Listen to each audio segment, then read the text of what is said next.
ഹിന്ദുവിനും മുസ്ലിമിനും കൃത്യമായ ശത്രുബോധമുണ്ട്. അത് ആരൊക്കെയാണ് എന്നതിൻ്റെ ലിസ്റ്റും അവർക്കുണ്ട്. എന്നാൽ ക്രിസ്ത്യാനിക്ക് അതില്ല. ഹിന്ദുവിനും മുസ്ലിമിനും തങ്ങളുടേതായ ഹിന്ദു രാഷ്ട്രവും ഇസ്ലാമിക രാഷ്ട്രവും തങ്ങളുടെ സങ്കല്പങ്ങളിലുണ്ട്. അത് നേടിയെടുക്കുവാനായി അവർക്ക് തങ്ങളുടേതായ രാഷ്ട്രീയ പാർട്ടികളും ഗ്രൂപ്പുകളുമുണ്ട്. എന്നാൽ ക്രിസ്ത്യാനിക്ക് ഈ ലോകത്തിൽ ഒരു ക്രിസ്തീയ രാഷ്ട്രമെന്ന സങ്കല്പമില്ല, ആഗ്രഹവുമില്ല. അതുകൊണ്ട് അവർക്ക് ഒരു രാഷ്ട്രീയ പാർട്ടിയുമില്ല, അതുണ്ടാക്കുവാൻ അവർക്ക് കഴിയുകയുമില്ല. ലോകത്തിൽ ഒരിടത്തും ഒരു ക്രിസ്തീയ രാഷ്ട്രീയ പാർട്ടി ഉണ്ടെന്ന് തോന്നുന്നില്ല. അവർ രാഷ്ട്രീയത്തിലുണ്ട്. ഈ വിഷയം അല്പം കൂടി വിശദമായി പരിശോധിക്കാം. ഹിന്ദു സംഘപരിവാറിനെ ഈ ദിവസങ്ങളിൽ വിമർശിക്കുന്നവർ പറയുന്ന ഒരു കാര്യമാണ് RSS മുസ്ലിമിനെയും ക്രിസ്ത്യാനിയെയും കമ്മ്യൂണിസ്റ്റുകളെയും ശത്രുവായി കാണുന്നു എന്നത്. അത് അവരെ സംബന്ധിച്ചിടത്തോളം ആ ഒരു കാലഘട്ടത്തിലെ സാഹചര്യങ്ങൾ അവർ മനസ്സിലാക്കിയത് അനുസരിച്ചുള്ള അവരുടെ ഒരു പെർസെപ്ഷനാണ്, ഒരു ധാരണയാണ്. അത് ആ സാഹചര്യങ്ങൾ മാറുമ്പോൾ ആ കാഴ്ചപ്പാടും മാറ്റുവാൻ കഴിയുന്നതാണ്. കാരണം അത് ഒരു രാഷ്ട്രീയ നേതാവിൻ്റെ ഒരു ആശയമാണ്, അല്ലാതെ ഹൈന്ദവരുടെ വിശുദ്ധ ഗ്രന്ഥത്തിലെ ഒരു കാഴ്ചപ്പാടല്ല. മതപരമായ കാഴ്ചപ്പാടുകൾ മാറ്റണമെങ്കിൽ ഒരാൾ ആ മതത്തിന് പുറത്തു പോകേണ്ടി വരും.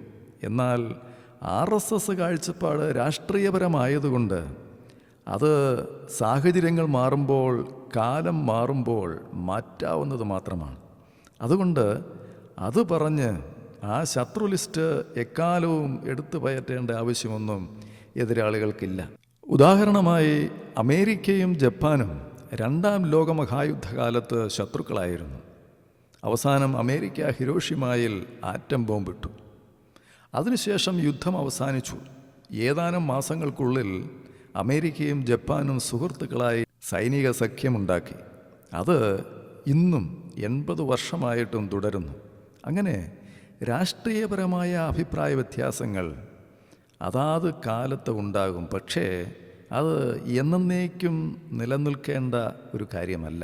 അതുപോലെ തന്നെ ഒരു RSS നേതാവ് മദർ തെരേസയ്ക്ക് മതപരിവർത്തന ലക്ഷ്യമുണ്ടായിരുന്നു എന്ന് പറഞ്ഞ കാര്യവും എടുത്തു പറഞ്ഞ് ഹൈന്ദവ ക്രൈസ്തവ ബന്ധത്തെ വീണ്ടും തകർക്കുവാൻ ശ്രമിക്കുന്ന പലരുമുണ്ട്. എന്നാൽ മദർ തെരേസ ചെയ്ത നന്മ പ്രവർത്തികൾ ക്രിസ്തുവിൻ്റെ സ്നേഹത്തിൻ്റെ ഒരു പ്രതിഫലനമായിരുന്നു.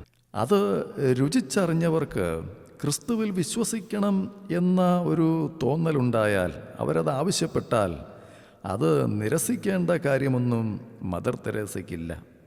കാരണം ഇത് മതസ്വാതന്ത്ര്യമുള്ള ഒരു രാഷ്ട്രമാണല്ലോ. എന്തെങ്കിലും നന്മ ആരെങ്കിലും ചെയ്യുമ്പോൾ അതിനെ വക്രീകരിച്ച് കാണിക്കുന്നത് ഗുണകരമായ കാര്യമല്ല. ഒരു നന്മയും ചെയ്യാതെ ഒരാൾ നടന്നാൽ ആർക്കും ഒരു പരാതിയുമില്ല. അത് ഒരു വിരോധാഭാസമായിട്ട് തോന്നുന്നു. പിന്നെ ഏത് മതമാണ് തങ്ങളുടെ മതത്തിലേക്ക് മറ്റുള്ളവർ വരുന്നതിനെ സ്വാഗതം ചെയ്യാത്തത്? ഹിന്ദു മതത്തിലേക്ക് മുസ്ലിങ്ങളും ക്രിസ്ത്യാനികളും വന്നാൽ അവർക്ക് സന്തോഷമാണ്. അതുപോലെ മുസ്ലിമുകൾക്കും. അമേരിക്കയിലും മറ്റ് പാശ്ചാത്യ നാടുകളിലും മറ്റും ഹിന്ദുമതത്തിലേക്ക് എത്രയോ ആളുകൾ മതം മാറുകയും വലിയ സംഭാവനകൾ കൊടുക്കുകയും ചെയ്യുന്നു. അതൊക്കെ അവർ സന്തോഷത്തോടെ സ്വീകരിക്കുന്നുവല്ലോ. ഏതൊരു ആശയവും സംസാരിക്കുന്ന ആളുകളുടെ ആഗ്രഹം അയാളുടെ ആശയം കേൾക്കുകയും അംഗീകരിക്കുകയും ചെയ്യണം എന്നുള്ളത് തന്നെയാണ്.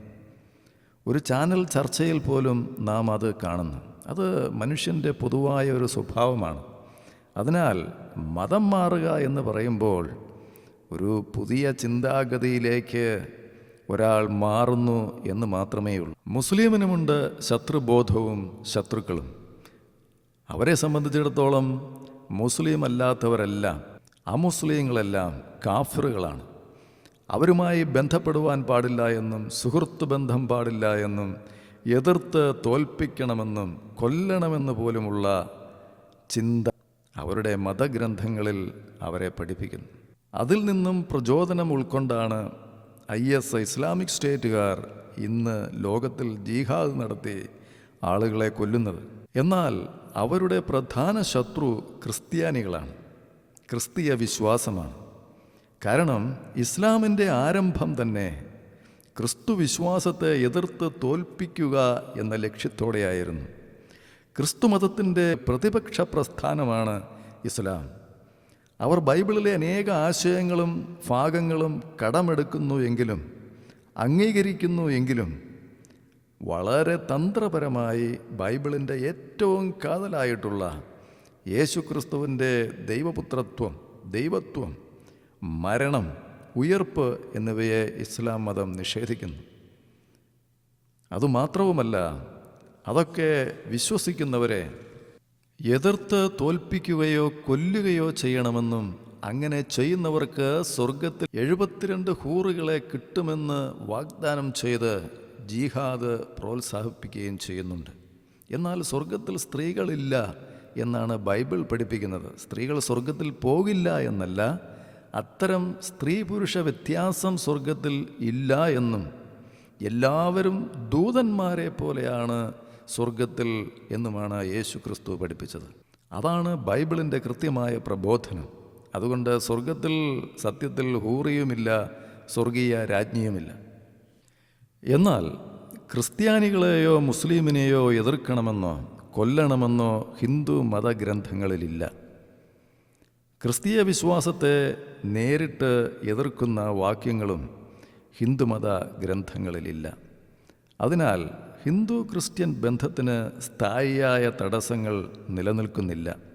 എന്നാൽ ഖുറാനിലെ സൂറ 4:157 പോലെ ക്രിസ്തുവിൻ്റെ മരണത്തെയും ഉയിർപ്പിനെയും നിഷേധിക്കുന്ന വാക്യങ്ങൾ ക്രിസ്ത്യൻ മുസ്ലിം ബന്ധത്തിന് നിലനിൽക്കുന്ന തടസ്സം തന്നെയാണ്.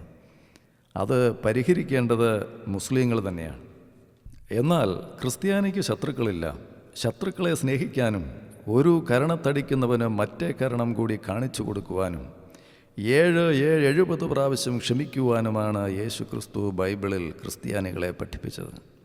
ഹിന്ദുവും മുസ്ലിമും തങ്ങളുടെ ശത്രുക്കളെപ്പറ്റി തിരിച്ചറിവുള്ളവരാണെങ്കിൽ ക്രിസ്ത്യാനിക്ക് ശത്രുബോധമില്ല. അതിനാലാണ് അവർ ഹിന്ദുക്കളോടും മുസ്ലിമുകളോടും കമ്മ്യൂണിസ്റ്റുകളോടുമെല്ലാം രാഷ്ട്രീയ ബന്ധങ്ങൾ ഉണ്ടാക്കുന്നത്. അതിനാൽ തന്നെ സംഘടിതമായ ഒരു ഭീകര പ്രവർത്തനത്തിന് ക്രിസ്ത്യാനികൾ മുതിരാറില്ല. അങ്ങനെ ഹിന്ദുക്കൾക്കും മുസ്ലിമുകൾക്കും രാഷ്ട്രീയ പാർട്ടികളുണ്ട്, രാഷ്ട്ര സങ്കല്പമുണ്ട്. ഹിന്ദുക്കൾക്ക് ഈ ലോകത്തിൽ ഹിന്ദു രാഷ്ട്രവും മുസ്ലിമുകൾക്ക് ഇസ്ലാമിക രാഷ്ട്രവും ഉണ്ടാക്കണമെന്ന ആഗ്രഹവും പദ്ധതിയുമുണ്ട്. എന്നാൽ ക്രിസ്ത്യാനിക്ക് രാഷ്ട്രീയ പാർട്ടിയുമില്ല, ക്രിസ്തീയ രാഷ്ട്രമെന്ന സങ്കല്പവുമില്ല. യേശു പഠിപ്പിച്ചത് എൻ്റെ രാജ്യം ഈ ലോകത്തിൻ്റേതല്ല എന്നാണ്. ഈ ലോകത്തിൽ ഒരു ക്രൈസ്തവ രാഷ്ട്രമുണ്ടാക്കുക എന്നത് ക്രിസ്ത്യാനിയുടെ ലക്ഷ്യമല്ല. നല്ല കാഴ്ചപ്പാടുള്ള രാഷ്ട്രീയ പാർട്ടികൾക്ക് വോട്ട് ചെയ്ത് പ്രവർത്തിക്കുക എന്നതാണ് ഒരു ക്രൈസ്തവൻ്റെ പ്രവർത്തന ശൈലി. അതിനാൽ എല്ലാ രാഷ്ട്രീയ പാർട്ടികളും ക്രിസ്ത്യാനികളെ തഴയുന്ന ഒരു അവസ്ഥയാണ് ഇന്നുള്ളത്. അതുകൊണ്ടാണ് ക്രിസ്ത്യാനികൾ തങ്ങളെ ശത്രുക്കളായി പോലും കണക്കാക്കുന്ന മുസ്ലിമുകളുമായി ചേർന്ന് കേരളത്തിൽ UDFൽ അനേക കാലമായി ഒരുമിച്ച് പ്രവർത്തിച്ചു വരുന്നത്. എന്നാൽ ക്രൈസ്തവ നാമധാരികളായ രാഷ്ട്രീയ നേതാക്കന്മാർ ക്രൈസ്തവ വിശ്വാസമോ ക്രൈസ്തവ സമൂഹത്തോട് പ്രതിബദ്ധതയോ ഇല്ലാതെ ഇസ്ലാമിക താൽപ്പര്യങ്ങൾക്ക് വേണ്ടി കോൺഗ്രസിലൂടെ ദാസ്യവേല ചെയ്യുന്ന വളരെ തരം താഴ്ന്ന അവസ്ഥയിലേക്ക് കൂപ്പുകുത്തിയ കാഴ്ചയാണ് ഈ ദിവസങ്ങളിൽ നാം കണ്ടുകൊണ്ടിരുന്നത്. അതാണ് ഇന്ന് വഖഫ് വിഷയങ്ങളിൽ നാം കണ്ടത്. ഇതെല്ലാം ക്രൈസ്തവ സമുദായത്തിൻ്റെ തകർച്ചയാണ് കാണിക്കുന്നത്.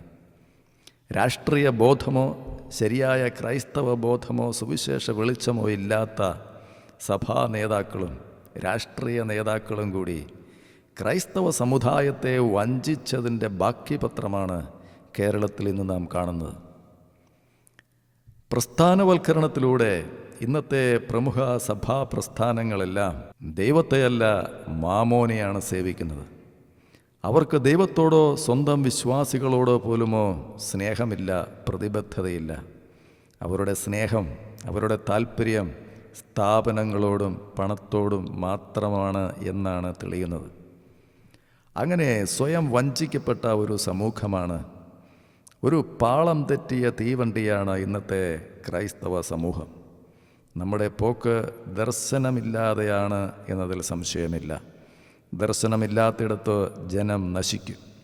സത്യസുവിശേഷം എന്താണെന്നോ അത് പറയാനോ അറിയാത്തവരാണ് 99% സഭാ നേതാക്കളും വിശ്വാസികളും. അങ്ങനെ അടുപ്പ് തന്നെ കലമുടച്ചു. അന്ധനെ വഴി നടത്തിയാൽ എല്ലാവരും കൂടി കുഴിയിൽ കിടന്ന് നിലവിളിക്കുന്ന കാഴ്ചയാണ് ഇന്ന് നാം കേരളത്തിലും ഇന്ത്യയിലും ലോകത്തിലും കണ്ടുകൊണ്ടിരിക്കുന്നത്.